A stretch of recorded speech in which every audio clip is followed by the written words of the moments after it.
Hola, ¿qué tal mi gente? Bendiciones para todos. Yo soy Burt Lancaster Pimentel y el día de hoy quiero hablarles acerca de un tema bíblico muy interesante, pero a la vez también muy discutido por muchos. Y se trata acerca del tema del rapto o arrebatamiento de la iglesia. Y hay muchas preguntas en cuanto a este asunto. ¿Será esta una doctrina bíblica? ¿Sucederá antes, en medio o después de la gran tribulación? Como les dije al principio, este tema es sumamente profundo e interesante. Por lo tanto que a través de este video haremos lo posible por aclarar todas esas dudas en cuanto a este asunto muy importante de la escatología bíblica. Como ustedes saben, las escrituras nos hablan acerca de un arrebatamiento en el cual nuestros cuerpos van a ser transformados. Primera de Tesalonicenses capítulo 4 versículos 16 y 17 dice: porque el Señor mismo, con voz de mando, con voz de arcángel y con trompeta de Dios, descenderá del cielo, y los muertos en Cristo resucitarán primero. Luego nosotros, los que vivimos, los que hayamos quedado, dice Pablo, seremos arrebatados juntamente con ellos en las nubes para recibir al Señor en el aire. Y así estaremos siempre con el Señor. Como podemos ver aquí, la palabra de Dios habla claramente acerca de un arrebatamiento, en donde nuestros cuerpos van a ser transformados y recibiremos cuerpos glorificados. Eso también lo confirma Primera de Corintios capítulo 15, versículos 51 y 52, en donde dice Pablo: he aquí os digo un misterio, no todos dormiremos, pero todos seremos transformados. En un momento, en un abrir y cerrar de ojos, a la final trompeta, porque se tocará la trompeta y los muertos serán resucitados incorruptibles y nosotros seremos transformados. Así que el arrebatamiento de la iglesia a través de estas escrituras sí es una doctrina bíblica. La pregunta o el dilema que ha surgido últimamente está en saber cuándo será este acontecimiento en relación a la gran tribulación. ¿Será antes? ¿Será en medio? ¿O será después de la gran tribulación? Por lo tanto que este tema es muy fundamental saberlo para este tiempo. Por lo interesante de este tema, hay opiniones divididas al respecto. En sí hay tres posturas distintas. La primera de ellas están los que creen que será al final de la gran tribulación que seremos levantados al ver al Señor en las nubes y nuestros cuerpos serán transformados. El segundo grupo están los que piensan que seremos levantados a mitad de la gran tribulación para ser guardados de la mitad más feroz del juicio y así estar en el cielo por 3 años y medio. Y luego estamos los que creemos que el arrebatamiento será antes de la tribulación, de manera que mientras aquí en la tierra estará gobernando el anticristo, la iglesia estará celebrando las bodas del Cordero y será entonces después, al final del periodo de la gran tribulación, en donde regresaremos con Cristo a reinar en su reino milenial. En verdad que las tres posturas pudieran tener versículos que parecieran apoyar a cada una, pero creemos que hay mucha más evidencia bíblica para creer que el rapto será antes de la tribulación. Por esto quiero compartir con ustedes algunos argumentos bíblicos y estudiaremos los otros pasajes que aparentemente parecieran apoyar los otros puntos de vista. Ahora bien, permítame aclarar algo antes de entrar en aguas profundas. Hay algunos que dicen que la palabra rapto no está en la Biblia y por lo tanto no es correcto utilizarla. Pero permítame recordarles que hay otras palabras o otros términos que comúnmente nosotros utilizamos y que tampoco existen en la Biblia, como por ejemplo libre albedrío, reino milenial, y hasta la misma palabra Biblia no la encontramos en las Escrituras. Por lo tanto que esto quizás no tendría que ser de tanta importancia.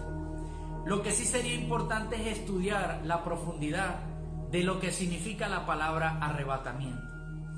Y esta palabra en el original griego en el cual fue escrito el Nuevo Testamento, la palabra original utilizada en 1 Tesalonicenses capítulo 4, versículo 17 para arrebatamiento, es la palabra arpaxo, que se escribe de esta siguiente manera: arpaxo, que significa en griego ser arrebatado o raptado. De hecho, si usted busca el significado de esta palabra, uno de los sinónimos en griego es raptar. Así que es correcto utilizarla y decir arrebatamiento o rapto.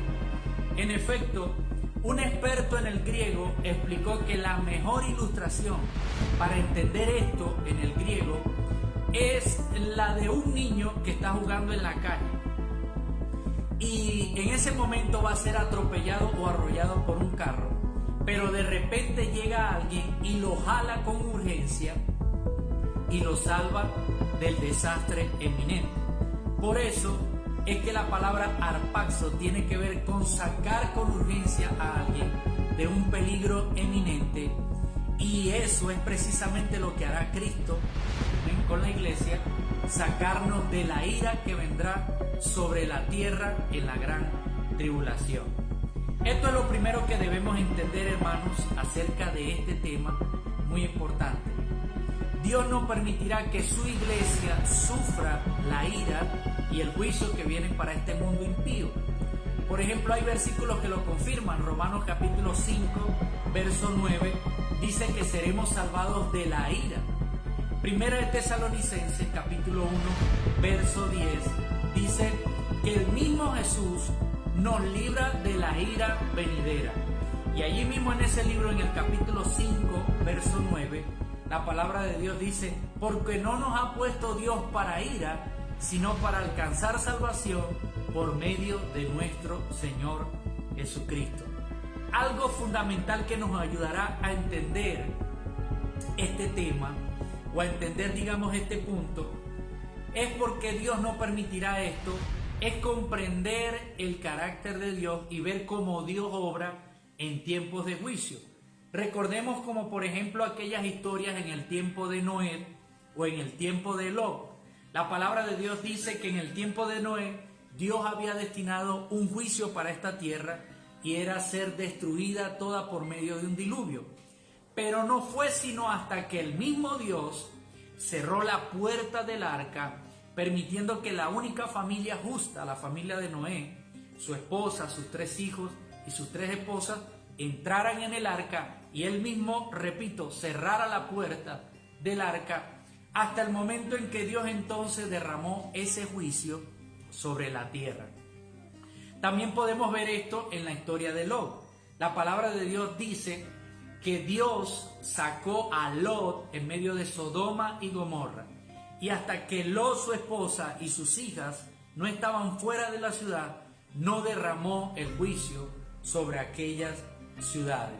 Por lo tanto, aleluya, que dice la Biblia que Abraham apeló al justo carácter de Dios, allá en Génesis capítulo 18, versículos 23 al 25, cuando el mismo Abraham se acercó y dijo: ¿destruirás también al justo con el impío? Quizás haya 50 justos dentro de la ciudad. ¿Destruirás también y no perdonarás al lugar por amor a los 50 justos que están dentro de él?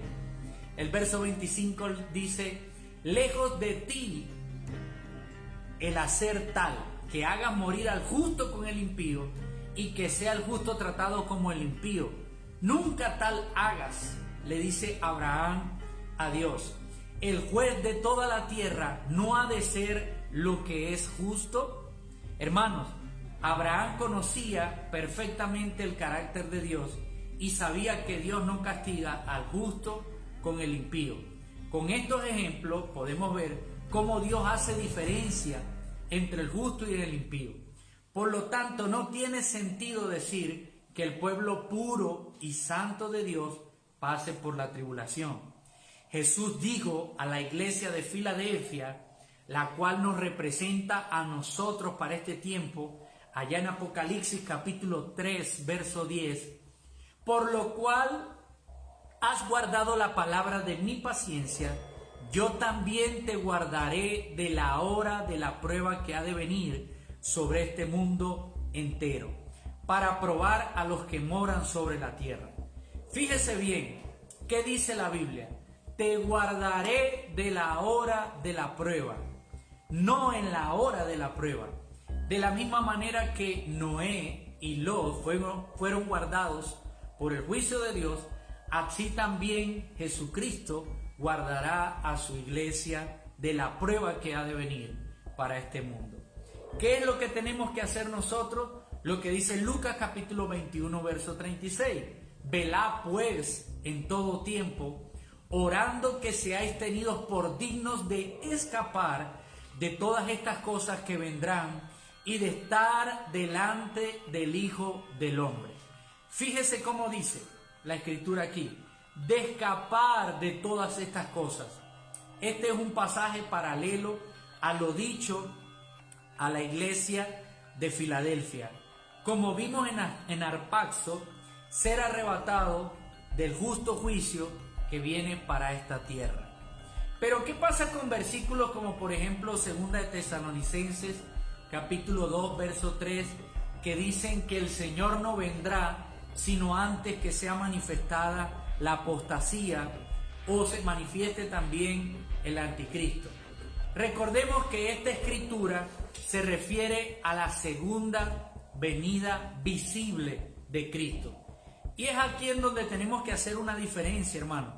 Hablar acerca del rapto o arrebatamiento de la iglesia no es lo mismo que hablar acerca de la segunda venida de Cristo. Estos dos eventos están separados por un periodo llamado Gran Tribulación. Por lo tanto que hay una gran diferencia entre el rapto y la segunda venida visible de Cristo. El rapto será silencioso.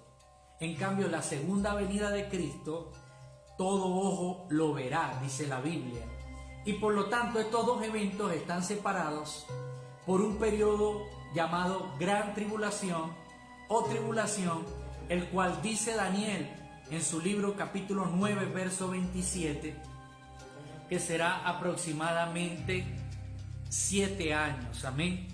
También Daniel capítulo 12, verso 11, dice: y desde el tiempo que se ha quitado el continuo sacrificio hasta la abominación desoladora, habrá 1290 días.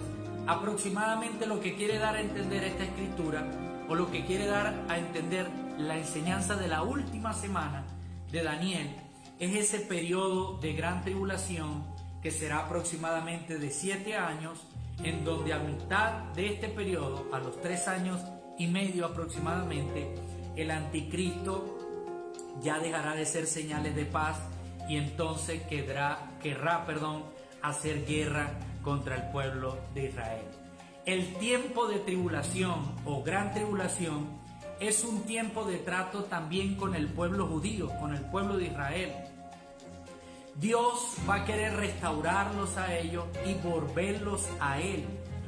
Según la Biblia, el tiempo de los gentiles termina con el arrebatamiento de la iglesia y comienza allí entonces la última semana de Daniel. Por eso dice la palabra de Dios allá en Romanos capítulo 11, versículo 25, porque no quiero, hermanos, que ignoréis este misterio, para que no seáis arrogantes en cuanto a vosotros mismos, que ha acontecido a Israel endurecimiento en parte hasta que haya entrado la plenitud de los gentiles. O sea, ¿qué quiere decir esta escritura? Que, o sea, hasta que termine el tiempo de los gentiles y luego todo Israel pueda ser salvo. Por eso es que desde Apocalipsis capítulo 4 hasta el capítulo 20, la iglesia no aparece por ninguna parte, ya que el tiempo de la tribulación, repito, será un trato de Dios específico con el pueblo judío. De hecho, el anticristo no puede manifestarse hasta que la iglesia no sea levantada, ¿Por qué? Porque la iglesia tiene el poder del Espíritu Santo, y el poder del Espíritu Santo es una fuerza sobrenatural al cual el anticristo no puede resistir o no puede, digamos, enfrentar. Es por eso que la Biblia dice allá en Segunda de Tesalonicenses, capítulo 2, versos 6 al 8, y ahora vosotros sabéis lo que lo detiene, a fin de que a su debido tiempo se manifieste, porque ya está en acción el misterio de la iniquidad, solo que hay quien al presente lo detiene, hasta que él a su vez sea quitado de en medio. Y entonces se manifestará aquel inicuo, a quien el Señor matará con el espíritu de su boca y destruirá con el resplandor de su venida. Sencillamente lo que quiere dar a entender esta escritura, hermano, es que el Espíritu Santo es el que impide, o la iglesia, la presencia de la iglesia aquí en la tierra, es la que impide que el anticristo se manifieste. Creemos que lo detiene con carácter y personalidad es el pueblo de Dios. Ahora bien, permítame explicar o aclarar lo que dice Pablo acerca de la final trompeta, porque algunos dicen que el rapto será al final de los 7 años de gran tribulación, porque Pablo dijo allá en Corintios que seremos arrebatados a la final trompeta, y que por lo tanto eso se refiere a la última de las trompetas de las cuales habla el libro de Apocalipsis. Pero quiero decirle que la final trompeta de la cual habló Pablo y la última trompeta que se toca en Apocalipsis capítulo 11 no tienen que ver nada una con la otra. De hecho, cuando Pablo habló acerca de la final trompeta, ninguno de los hermanos judíos de Corinto o de Tesalónica le respondieron en carta para preguntarle de qué significaba esta trompeta final. ¿Sabe por qué? Porque ellos sabían perfectamente, porque ellos eran judíos y sabían qué significaba o qué significado tenía esta trompeta. Aquí viene la respuesta. Creemos que la final trompeta se refiere a la fiesta de las trompetas que los judíos celebran al inicio de año, ya que es una de las 7 fiestas principales que el pueblo de Israel celebra. La historia decía que en esta fiesta se tocaban varios sonidos de chofar o de la trompeta de los cuernos de los carneros.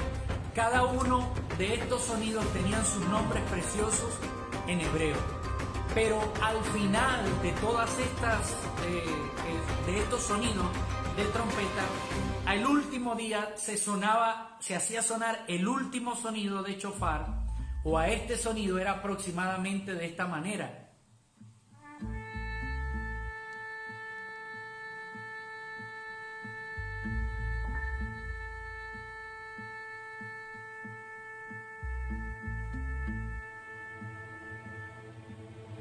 Como pudimos escuchar, era el último sonido de trompeta que se hacía en esta fiesta, llamado Tequía Gedolá, que era un sonido final que se extendía lo más posible e iba aumentando de volumen hasta que el ministro no tenía más aire en sus pulmones.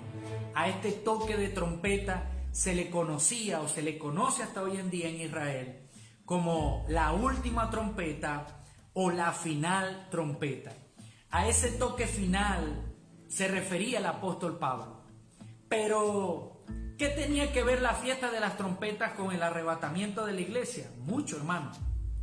Recordemos que las fiestas de Israel, o lo interesante, es que las fiestas judías tienen muchos sincronismos, o digamos tienen mucho simbolismo con los eventos proféticos y escatológicos para este último tiempo. Recordemos que fue en la Pascua que Cristo murió por nosotros en la cruz y fue crucificado. Fue en Pentecostés que la iglesia nació. Asimismo, cada una de las fiestas simbolizan momentos gloriosos de la iglesia. Aún más, la última fiesta que estamos esperando proféticamente es la fiesta de los tabernáculos, que representa el reino milenial de Cristo aquí en la tierra. Lo curioso es que antes que esa fiesta, antes de la fiesta de los tabernáculos, estaba la fiesta de las trompetas. Entonces creemos que estos toques de trompetas no son nada más y nada menos que avisos o señales que Dios está dando antes de su venida, que irán en aumento estas señales, como se están viendo hoy en día a través de esta crisis actual o a través de las señales que hemos venido viendo, las cosas que han venido aconteciendo antes. Por eso dijo Pablo entonces que seríamos arrebatados a la final trompeta. En efecto, si usted se recuerda, cuando Moisés y Dios hablaron en el monte Sinaí, dice allá en Éxodo capítulo 19, versículos 19 y 20, y el sonido de la bocina iba aumentando en extremo. Moisés hablaba y Dios le respondía con voz tronante. Y dice la Biblia, y descendió Jehová sobre el monte Sinaí, sobre la cumbre del monte, y llamó Jehová Dios a Moisés a la cumbre del monte, y Moisés subió. Este pasaje no es nada más y nada menos que una ilustración perfecta de lo que sucederá en el rapto o arrebatamiento de la iglesia a la final trompeta. Esta trompeta sonará y entonces subiremos a las nubes para encontrarnos con Cristo. Permítame añadir un último dato muy interesante. La Biblia en Apocalipsis capítulo 5 y verso 6 nos habla acerca del libro de los 7 sellos. Y en el tiempo antiguo, si un hombre rico deseaba dejar su último testamento para después de muerto, o incluso algún documento de una propiedad, él tenía que buscar a 7 testigos que pusieran la marca de su anillo en cada sello, y así el libro o rollo quedaría sellado hasta el momento oportuno. Ahora bien, para abrir ese libro tenían que estar presentes los 7 testigos, o en dado caso de haber muerto alguno de estos testigos, sus hijos respectivamente con los anillos en sus manos en caso de que hubiesen muerto, los testigos originales. Entonces, con los testigos presentes, la persona encargada o digna podía abrir el libro en presencia de los testigos. Ahora viene el secreto maravilloso, hermano. Es por eso, que en Apocalipsis, hermano, aparecen 7 iglesias y 7 ángeles o 7 pastores para que el Cordero abra el libro de los 7 sellos. La iglesia tiene que estar presente en ese lugar como testigos presenciales. Es por eso que el libro no se abre hasta que Juan dice allá en Apocalipsis capítulo 4, verso 1, después de esto miré y he aquí una puerta abierta en el cielo, y la primera voz que oí como de trompeta hablando conmigo, y dijo, sube acá, y yo te mostraré las cosas que sucederán después de estas. Entonces, después que la iglesia sube al cielo, será entonces que serán abiertos los 7 sellos. De hecho, en Apocalipsis capítulo 1 hasta el verso 3, vemos que Jesús envía el mensaje a las 7 iglesias que simbolizan las distintas épocas de la iglesia a través de estos 2000 años. Y ya en el capítulo 4 comienza entonces la revelación de los eventos de la gran tribulación aquí en la tierra. Pero lo que da inicio a esta visión es un llamado de Dios en el cielo que dice a Juan, sube acá. Amén. Es por esto entonces que creemos que el arrebatamiento será el evento que dará inicio a los 7 años de gran tribulación aquí en la tierra. Amados hermanos, el arrebatamiento es una doctrina bíblica y pudiera suceder en cualquier momento. Y no sé por qué muchos se asombran o quizás se sienten atemorizados por estas cosas, si en la Biblia tenemos evidencia de otros arrebatamientos, como por ejemplo el de Enoc, quien fue llevado al cielo sin ver muerte, dice la Biblia, o Elías, quien subió en un carro de fuego al cielo, o hasta el mismo Jesús, que dice la Biblia que ascendió después de ser resucitado a los cielos. Así que, hermanos, estemos atentos porque el Señor viene pronto por nosotros. Ya las profecías bíblicas se han cumplido, ya el reloj profético de Dios está avanzando y ya las profecías se están alineando. Una de ellas, y una de las más importantes, es que ya Israel ha sido restaurado políticamente. Así que esta enseñanza es para que nos animemos unos a otros con estas palabras, y espero que esta enseñanza sea de edificación para nuestras vidas, hermanos. Bendiciones para todos y Dios les bendiga.